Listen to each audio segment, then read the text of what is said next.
भाषा किसे कहते हैं? जो बातें एक दूसरे से बोलकर या लिखकर समझी व समझाई जाती है उसे भाषा कहते हैं। क्या भाषा का संबंध वर्ण से है? भाषा की प्रत्येक इकाई का संबंध ध्वनियों से, अर्थात मन में उठने वाले विचार या भाव प्रकट करने के लिए जो मुख से जो ध्वनियाँ निकलती हैं उन्हें वर्ण कहते हैं। वर्णमाला किसे कहते हैं? वर्णों के निश्चित और क्रमिक समूह को वर्णमाला कहते हैं। वर्ण कितने प्रकार के होते हैं? वर्ण 2 प्रकार के होते हैं।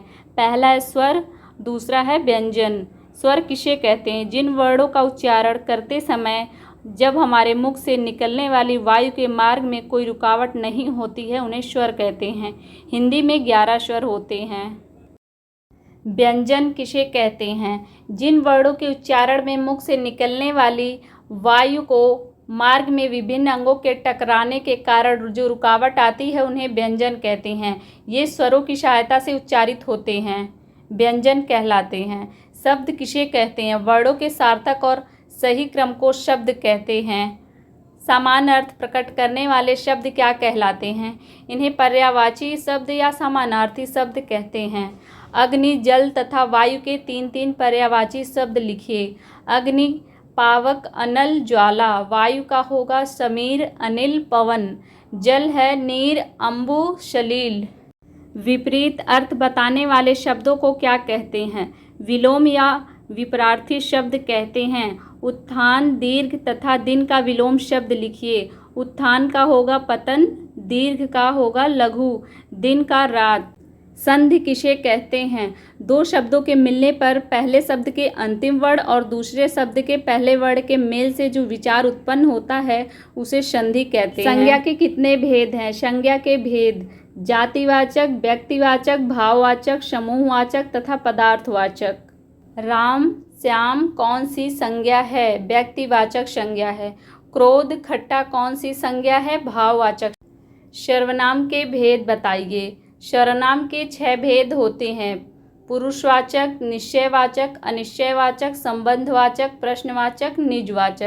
विशेषण के भेद बताइए। विशेषण के 5 भेद होते हैं। गुणवाचक, परिणामवाचक, संख्यावाचक, संकेतवाचक, व्यक्तिवाचक। क्रिया विशेषण किसे कहते हैं? जो शब्द क्रिया के होने की रीति, समय, स्थान, दिशा आदि के बारे में कोई विशेष सूचना देती है वे क्रिया विशेषण हैं। लोकोक्ति से क्या अभिप्राय है एवं मुहावरे और लोकोक्ति में क्या अंतर है? लोकोक्ति में का अर्थ है लोक में प्रचलित उक्ति। मुहावरे वाक्यांश होते हैं जबकि लोकोक्तियाँ पूरा कथन होती हैं। संधि कितने प्रकार की होती हैं? संधि 3 प्रकार की होती हैं। स्वर संधि, व्यंजन संधि तथा विसर्ग संधि। समास का शाब्दिक अर्थ क्या है? समास का शाब्दिक अर्थ है छोटा करना या संक्षिप्त करना। समास किसे कहते हैं? 2 या 2 से अधिक शब्दों को मिलाकर संक्षिप्त कर नया शब्द बनाने की प्रक्रिया को ही समास कहते हैं। समास कितने प्रकार के होते हैं? समास 6 प्रकार के होते हैं, जैसे अव्ययी भाव समास, द्वंद्व समास, तत्पुरुष समास, कर्मधारय समास, द्विगु समास, बहुव्रीहि समास। समानार्थी शब्द किसे कहते हैं? एक सा अर्थ व्यक्त करने वाले अनेक शब्दों को समानार्थी अथवा पर्यायवाची शब्द कहते हैं। जैसे जल को नीर, वारी, पानी आदि कहा जाता है। 6 वर्ण किसके योग से बना है? क प्लस श के योग से बना है। अग्नि, अमृत तथा गणेश के 2-2 समानार्थक शब्द लिखिए।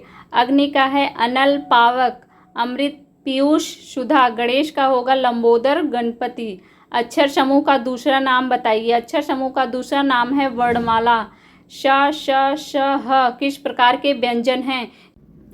जिन वर्णों के उच्चारण में हवा मुख से रगड़ खाती हुई धीरे धीरे बाहर निकलती है उन्हें ऊष्म संघर्षी व्यंजन कहा जाता है। अल्प विराम का प्रयोग कब किया जाता है? भाषा को लिखित रूप में बात को अच्छी तरह समझाने के लिए लेखक वाक्य के बीच में कई बार थोड़े थोड़े समय के लिए रुकता है तो उसे अल्प विराम कहते हैं। वाक्य में जब 2 या 2 अधिक नामों का एक साथ उल्लेख होता है तब प्रयोग करते हैं अल्प विराम का। एग्जाम्पल जैसे तुम मुझे रोको मत जाने दो। तत्सम शब्द किसे कहते हैं? तत्सम शब्द संस्कृत के 2 शब्दों से तत् प्लस सम से मिलकर बना है। जिन शब्दों को संस्कृत से बिना किसी परिवर्तन के ले लिया जाता है उन्हें तत्सम शब्द कहते हैं। एग्जाम्पल जैसे आम्र, स्वर्ण। तत्भव शब्द किसे कहते हैं? जिन शब्दों का विकास तत्सम शब्दों से हुआ हो ऐसे शब्दों को तत्भव कहते हैं। देशज शब्द किसे कहते हैं? वे शब्द जिनकी उत्पत्ति के मूल का पता ना हो परंतु वे प्रचलन में हो, ऐसे शब्द देशज शब्द कहलाते हैं। ये शब्द आमतौर पर क्षेत्रीय भाषा में प्रयोग किए जाते हैं। एग्जाम्पल जैसे लोटा, कटोरा, डिबिया। सरल वाक्य किसे कहते हैं? जिस वाक्य में एक क्रिया होती है उसे सरल वाक्य कहते हैं। संयुक्त वाक्य किसे कहते हैं? दो या दो से अधिक सरल वाक्य और समुच्चय बोधक से जुड़े हुए वाक्यों को संयुक्त वाक्य कहते हैं। मिश्रित वाक्य किसे कहते हैं? जिस वाक्य में एक प्रधान वाक्य हो और एक या एक से अधिक उपवाक्य हो, वे प्रधान वाक्य पर आश्रित हो, ऐसे वाक्यों को मिश्रित वाक्य कहते हैं। वाच्य किसे कहते हैं? क्रिया के जिस रूप से यह पता चले कि वह वाक्य के कार्यकर्ता या भाव के अनुसार प्रयोग की गई है, वाच्य कहलाती है। वाच्य कितने प्रकार के होते हैं? वाच्य 3 प्रकार के होते हैं, कृत्यवाच्य, कर्मवाच्य तथा भाववाच्य। वाक्य कितने प्रकार के होते हैं? वाक्य 8 प्रकार के होते हैं, विधानार्थक वाक्य, निषेधार्थक वाक्य, प्रश्नार्थक वाक्य, आज्ञार्थक वाक्य, संदेहार्थक वाक्य, संकेतार्थक वाक्य, इच्छार्थक वाक्य तथा विस्मयार्थक वाक्य होते हैं। अघोष व्यंजन किसे कहते हैं? प्रत्येक वर्ग का पहला और दूसरा व्यंजन अघोष कहलाता है। सघोष किसे कहते हैं? प्रत्येक वर्ग का तीसरा, चौथा एवं 5वां व्यंजन सघोष कहलाता है। हिंदी में दोनों वचन कौन कौन से हैं? हिंदी में दोनों वचन एक वचन बहुवचन हैं। हिंदी वर्णमाला में कितने वर्ग हैं? हिंदी वर्णमाला में 5 वर्ग होते हैं। संविधान के किस अनुच्छेद में हिंदी को राजभाषा माना गया है? अनुच्छेद 343 में हिंदी को राजभाषा के रूप में माना गया है। हिंदी भारत के कितने राज्यों की राजकीय भाषा है? हिंदी भारत के 10 राज्यों की राजकीय भाषा है। अंतस्थ व्यंजन कौन कौन से हैं? अंतस्थ व्यंजन य, र, ल, व हैं। ऊष्म व्यंजन कौन कौन से हैं? ऊष्म व्यंजन श, श, श, ह है। का उच्चारण कहाँ से होता है? का उच्चारण कंठ से होता है। भाषा को शुद्ध रूप से बोलना और लिखना कौन सिखाता है? भाषा को शुद्ध रूप से बोलना और लिखना व्याकरण सिखाता है। शब्द किसे कहते हैं? एक या एक से अधिक सार्थक वर्ण समूह को शब्द कहते हैं। अनभिज्ञ तथा मुक्त का क्रमशः विलोम शब्द लिखिए। अनभिज्ञ का विलोम शब्द होगा सुविज्ञ, मुक्त का होगा बंधन। छत्राज्ञा किस प्रकार के व्यंजन हैं? छत्राज्ञास ये संयुक्त व्यंजन हैं। अनुस्वार किसे कहते हैं? अनुस्वार के उच्चारण में वायु नाक से निकलती हुई और उच्चारण के साथ होता है, जैसे ठंडा, कंचन, जंगल आदि। लिपि किसे कहते हैं? भाषा को लिखने की विधि लिपि कहलाती है, अथवा मुख से उच्चारित ध्वनियों को लिखने में जो ध्वनि चिन्ह विशिष्ट की ओर निर्धारित होती है, उन्हें लिपि कहते हैं। अशुद्ध उच्चारण का प्रमुख कारण क्या है? अशुद्ध उच्चारण का प्रमुख कारण वर्णों तथा ध्वनियों का ज्ञान ना होना। किन वर्णों को अर्धस्वर कहा जाता है? या और व वर्ण को अर्धस्वर कहा जाता है। उत्क्षिप्त व्यंजन क्या है? अंगा एवं ड़ा उत्क्षिप्त व्यंजन हैं। अल्प प्राण व्यंजन किसे कहते हैं? जिन व्यंजनों के उच्चारण में श्वास मुख से अल्प मात्रा में निकले उसे अल्प प्राण व्यंजन कहते हैं। दीर्घ स्वर किसे कहते हैं? जिन शब्दों के उच्चारण में ह्रीश्व स्वर की अपेक्षा अधिक समय लगता है उन्हें दीर्घ स्वर कहते हैं, जैसे आ, ई, उ, ए, ऐ, ओ, औ। श्रुत लेख को अंग्रेजी भाषा में डिक्टेशन कहते हैं। अध्यापक बच्चों को कक्षा 5 से ही श्रुत लेख लिखाना शुरू कर देते हैं। श्रुत लेख सुनकर लिखा जाता है। शिक्षक बोलता है और छात्र उसे सुनकर लिखते हैं। श्रुत लेख का उद्देश्य है शब्द तथा वाक्यों को सही तरीके से लिखना तथा उनके लिखने की गति में तीव्रता का विकास होना ही श्रुतलेख कहलाता है। अर्वाचीन और उचित का क्रमशः विलोम लिखिए। अर्वाचीन का विलोम शब्द है प्राचीन, उचित का विलोम है अनुचित। ग्रंथ के बचे हुए अंश जो प्रायः अंत में जोड़े जाते हैं, वाक्यांश के लिए एक शब्द लिखिए। सूक्ति। आस्तिक का विलोम क्या है? आस्तिक का विलोम नास्तिक है। नैसर्गिक का पर्यायवाची क्या है? नैसर्गिक का पर्यायवाची प्राकृतिक है। विराम का शाब्दिक अर्थ क्या होगा? विराम का शाब्दिक अर्थ है ठहराव। विराम चिन्हों का प्रयोग क्यों होता है? पाठक के भावबोध को सरल और सुबोध बनाने के लिए विराम चिन्हों का प्रयोग किया जाता है। पूर्ण विराम का क्या अर्थ है? पूर्ण विराम का अर्थ है पूरी तरह रुकना या ठहरना। अल्प विराम का अर्थ क्या है? अल्प विराम का अर्थ है थोड़ी देर के लिए रुकना या ठहरना। भाषा शब्द किस धातु से बना है? भाषा शब्द भाष धातु से बना है। भाषा किसे कहते हैं? भाषा वह साधन है जिसके द्वारा मनुष्य सुनकर, बोलकर, लिखकर, पढ़कर अपने भाव या विचारों को एक दूसरे के समक्ष प्रदर्शित या प्रकट करता है, उसे भाषा कहते हैं। हिंदी भाषा का जन्म किससे हुआ है? हिंदी भाषा का जन्म अपभ्रंश से हुआ है। हिंदी की आदि जननी किसे कहते हैं? हिंदी की आदि जननी संस्कृत को कहते हैं। हिंदी भाषा किस लिपि में लिखी गई है? हिंदी भाषा देवनागरी लिपि में लिखी गई है। भाषा की सबसे छोटी इकाई क्या है? भाषा की सबसे छोटी इकाई है ध्वनि।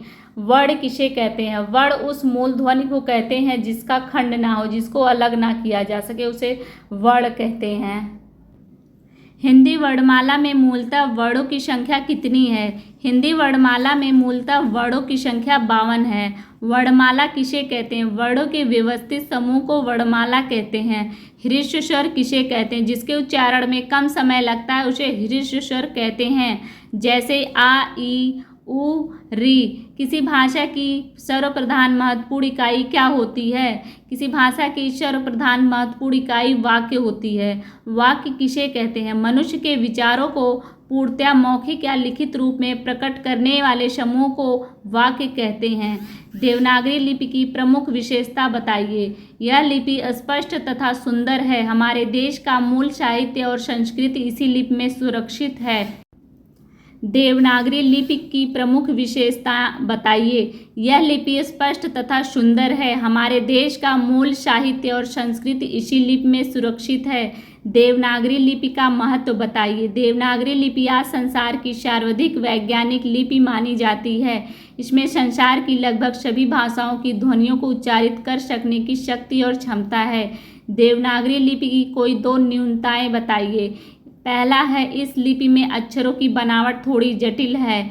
दूसरा है, इस लिपि में संयुक्त अक्षरों को सीखना और लिखना कठिन होता है। ध्वनि विज्ञान का संबंध किससे है? ध्वनि विज्ञान का संबंध श्रवण कौशल से। हिंदी भाषा में कितने स्वर एवं व्यंजन होते हैं? हिंदी भाषा में 12 स्वर और 47 व्यंजन होते हैं। शब्द किसे कहते हैं? एक या अधिक वर्णों से बनी स्वतंत्र सार्थक ध्वनि को शब्द कहते हैं। स्वर किसे कहते हैं? जिन वर्णों के उच्चारण में श्वास वायु बिना रुकावट के मुख से बाहर निकलती है उन्हें स्वर कहते हैं। आज हिंदी में स्वर की संख्या 12 है। व्यंजन किसे कहते हैं? जिन वर्णों के उच्चारण के लिए स्वरों की सहायता ली जाती है उन्हें व्यंजन कहते हैं। हिंदी में व्यंजन की संख्या 33 होती है। शुद्ध उच्चारण से क्या अभिप्राय है? शुद्ध उच्चारण ही भाषा विशेष के ज्ञान का प्रथम चरण होता है। एक भाषा बोलने में भी उच्चारण भेद पाया जाता है। यदि भेद क्षेत्रीय तथा भौगोलिक भिन्नता के कारण होता है। जिस भाषा का क्षेत्र जितना अधिक व्यापक होता है उतना ही अधिक उच्चारण भिन्नता होती है। हिंदी के लिए तथ्य चरितार्थ होता है। अशुद्ध उच्चारण के प्रमुख 2 कारण बताइए। बोली का प्रभाव, दूसरा है शिक्षक द्वारा अशुद्ध उच्चारण। भाषा शिक्षण के 4 प्रमुख कौशल कौन कौन से हैं? पहला है श्रवण, दूसरा है उच्चारण, तीसरा है पठन वाचन तथा अभिव्यक्ति। अनुनासिक स्वर क्या है? जब मुख द्वारा बंद करके खोला जाता है। जिन स्वरों का उच्चारण मुख और नासिका दोनों से किया जाता है वे अनुनासिक स्वर कहलाते हैं। वर्णों के ऊपर चंद्र बिंदु लगाकर स्वर लिखे जाते हैं। एग्जाम्पल, हंसना, आँख, चांद आदि। या, रा, ला, व किस प्रकार के व्यंजन हैं? अंतस्थ व्यंजन हैं। ह्रस्व स्वर किसे कहते हैं? जिनके उच्चारण में कम से कम समय लगे तो एक मात्रा का समय लगे उसे ह्रस्व स्वर कहते हैं। आ, ई, उ, री। शब्द एवं पद से आप क्या समझते हैं? वर्णों के सार्थक मेल को शब्द कहते हैं तथा कविता की कुछ पंक्तियों के मेल को पद या छंद कहते हैं। अंश एवं अंश में अंतर लिखिए। अंश का अर्थ है कंधा, अंश का अर्थ है भाग। अज्ञ और उन्मुख शब्द का विलोम शब्द लिखिए। अज्ञ का विलोम शब्द होगा विज्ञ तथा उन्मुख का होगा विमुख। विराम चिन्हों का क्या अभिप्राय है? लिखित भाव एवं विचारों को स्पष्ट करने के लिए वाक्यों में जिन चिन्हों का प्रयोग किया जाता है उन्हें विराम चिन्ह कहते हैं। संधि एवं संयोग शब्दों का विलोम शब्द लिखिए। संधि का होगा विग्रह और संयोग का विलोम शब्द होगा वियोग। ओ और औ किस प्रकार के वर्ण हैं? ये अनुनासिक स्वर के वर्ण हैं। उपेक्षा और अपेक्षा शब्द का अर्थ लिखिए। उपेक्षा का होगा अवहेलना, निरादर और अपेक्षा का होगा आवश्यकता। आकाश शब्द के 4 पर्यायवाची शब्द लिखिए। आकाश शब्द के 4 पर्यायवाची शब्द हैं नभ, अंबर, गगन, व्योम। जिसके नीचे रेखाएं लगाई गई हों वाक्यांश के लिए एक शब्द लिखिए। इन्हें रेखांकित कहते हैं। ऊष्म व्यंजनों की संख्या लिखिए। जिन वर्णों के उच्चारण में हवा मुख से रगड़ खाती हुई धीरे धीरे निकलती है उन्हें ऊष्म संघर्षी व्यंजन कहते हैं। जैसे स, श, श, ह। कारक किसे कहते हैं? कर्ता कारक का चिन्ह लिखिए। कारक शब्द का अर्थ होता है क्रिया को करने वाला। वाक्य में क्रिया को पूरा कराने में अनेक संज्ञा शब्द संलग्न होते हैं। इन संज्ञाओं के क्रिया शब्दों के साथ विभिन्न प्रकार के संबंध हो सकते हैं। इन्हीं संबंधों को व्यक्त करने के लिए व्याकरणिक कोटि कारक कही जाती है। कर्ता कारक का चिन्ह है ने, से, के, द्वारा, को आदि। सुधा एवं पंकज शब्द का अर्थ लिखिए। सुधा का अर्थ है अमृत और पंकज का अर्थ है कमल। मॉन्टेसरी विधि का उपयोग कब किया जाता है? जब बच्चों में अध्ययन के प्रति अरुचि होती है तो ऐसी स्थिति में मॉन्टेसरी विधि का अधिक उपयोगी होता है। इस प्रकार की शिक्षण विधि में विद्यार्थियों को पूर्ण स्वतंत्रता होती है। शिक्षक का स्थान गौण होता है। अभिव्यक्ति के साधनों के नाम लिखिए। अभिव्यक्ति के साधन हैं श्रवण, वाचन एवं भाषण आदि।